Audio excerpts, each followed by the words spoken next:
case number D331805, DCRO versus DCRO. Counsel, please state your names and bar numbers for the record. Afternoon, Your Honor. Alex Ghibaudo, bar number 10592, on behalf of Nancy DeCiro, who's present. John Jones, bar number 6699, appearing on behalf of the defendant, who's also present. Okay, and this is the time set for the hearing on the order to show cause. To clarify, I am denying the request to reconsider fees. The fees are due and owing, and at this point, the best I can do for the plaintiff is order that they be paid before the end of the year. If not, there will be a sanction associated with it for each day, which could be $500. Your Honor, if I may... No, you may not. If I may... You know, I'm counsel. I could set a show cause hearing for you. Which is what I was going to suggest, or that I pay it and give me just an additional No, 30 no, days. you I'll don't pay follow for me. sure. I could set a show cause hearing for you on your conduct in violation of your ethical duties. I could hold you in contempt for the allegations made by Mr. Jones as to your direct contact with the defendant that was not invited by the defendant. It's before You the want state to bar be already, very Your Honor. careful here. So before you argue any further, this could have more serious consequences. I mean, I don't use Facebook. Why don't I use Facebook? First of all, I don't understand sharing. I'm a Neanderthal that doesn't understand sharing, okay? I really don't want people who don't know me to know anything about me, okay? Good policy, actually. Sir, please, when did I give you permission to interrupt me? Okay. I don't get it. But beyond that, I know that as a judge, if I go on Facebook, I might look and see things that I'm not supposed to see. So I don't know.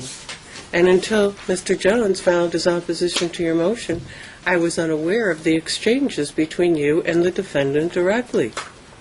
Even if the defendant contacted you or maligned you or whatever, you know what? You don't take the bait. But you did, if it's true. So, Mr. Jones has not asked for an order to show cause on you, sir, personally. I suggest you take your lumps and move on. Yes, Your Honor. Okay. Well, just so the court's aware, upon getting the motion to reconsider, I begged him to withdraw it. I even said the words, I don't want to have to file what I have to file. I didn't realize that it turned into anything but an ex parte motion, which, of course, I wasn't going to grant in the first place. I served him. I let him know what was being filed. He knew what was being filed, Your Honor. Just so this court knows, he filed a complaint with the State Bar. That's already before the State Bar. And I already know what the State Bar is going to do with it. I don't, and I'm not going to ask you. By he's referring to my client. Fine, Your Honor. Not Mr. Jones. Not Mr. Understand. Jones. I'm fine. I will pay it by the end of the year. That's going to come out of my pocket. Understood that it's going to remain a contempt issue for my client. It's going to come out of my pocket. State Bar's dismissing it. I don't have a burning desire, and haven't for 13 years, I think I'm known for that, about holding lawyers in contempt and making them pay lots of money. Understood. It's not my M.O. It's also not been my M.O. to report attorneys to the State Bar of Nevada. I have colleagues who will. I just try to get them to conduct themselves properly in any appearance before me, as well as any case that they're handling that is assigned by my department. I would suggest, sir, you might want to reconsider the existence of some Facebook account in which you participate. And tell you what, it's just gotten you into trouble. It's been a problem. And I'm aware, Mr. Ghibaudo, unfortunately, that you have prior bar history. I think look, all you have as an attorney is one thing, and that's your reputation.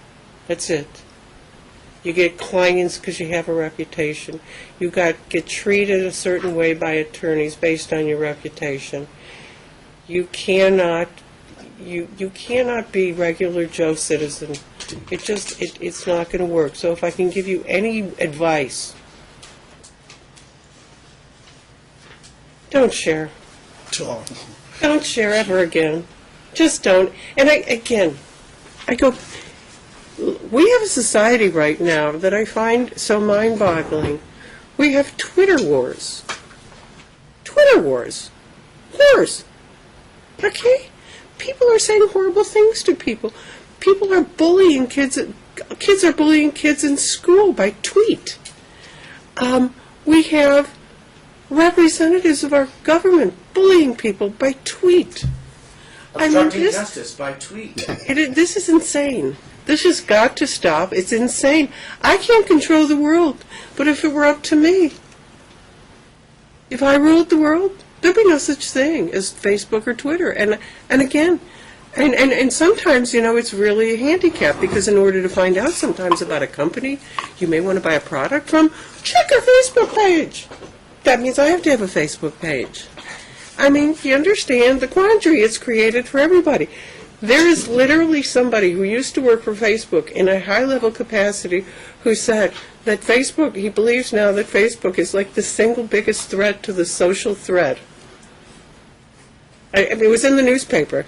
I mean, I have no social media presence anywhere. I'm simply suggesting it's real easy to say nasty things to somebody by tweet or Facebook post or whatever, because you're not looking at that person in the eye. I always tell lawyers, when they say, oh, we've been trying to negotiate, what do you mean by that? Well, we've exchanged emails. Well, that's not negotiation. Oh, we've had phone calls with each other. Well, that's not negotiation. The only way to truly negotiate some difficult issues is looking at each other in the eye. It really is the only way you get things settled. These exchanges of letters and ultimatums and feigned insults, really? I don't know. I'm old-fashioned. We didn't operate that way. Of course, I became a lawyer in a time when people shook hands. Okay? As I like to remind people, I've been a practitioner of the profession of law since maybe before you were born. And I just look at what's happening, and Twitter and all these other things are making it worse. Just so easy to say something really horrible.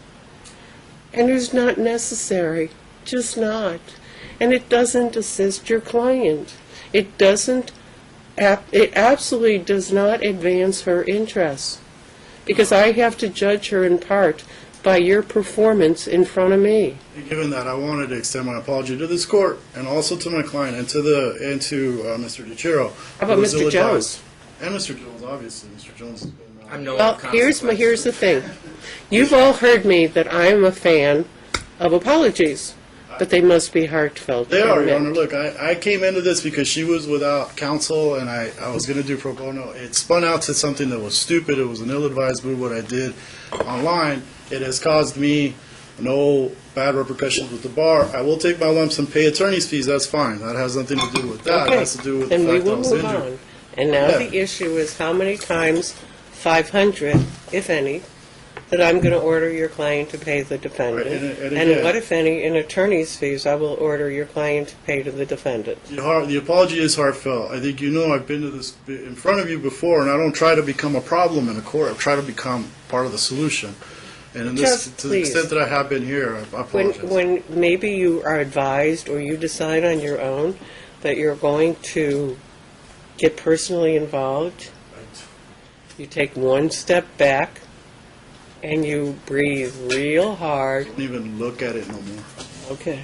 I have somebody else dealing with it. I don't even look at it anymore, Your Honor. It's necessary nowadays for marketing, but I do not look at it. I don't know if it's even necessary for marketing. Not I'll be when you're perfectly Mr. honest. Jones, but when you're starting out at the bottom, yeah, you've got to put your name out there. It matters. I wish, again, I'm speaking from the perspective of being a Neanderthal, but I kind of wish we would go back even further. There didn't used to be a bar exam. There's no such thing as a bar exam. Okay? What did people who attended law school do? Let's talk about all those post-war GI Bill guys who became lawyers. Did they take a bar exam? No. What did they do? They apprenticed.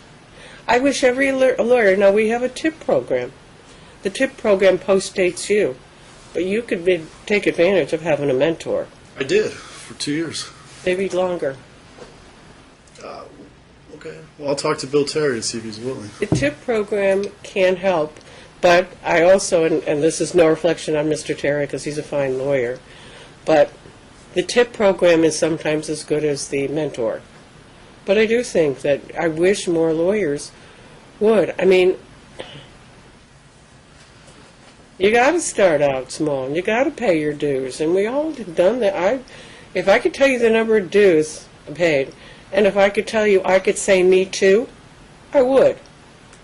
Or I already have. So, I mean, I understand it's a difficult practice, and it's a difficult environment.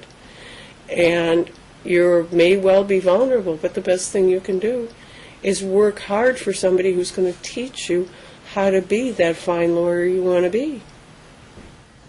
But you don't, it's not something that you just are born with.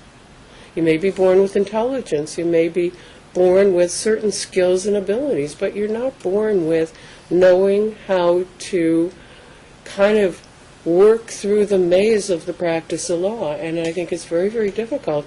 I see too many sole practitioners that it's hard. But I don't want to waste any more time. We've only got 2 hours on this.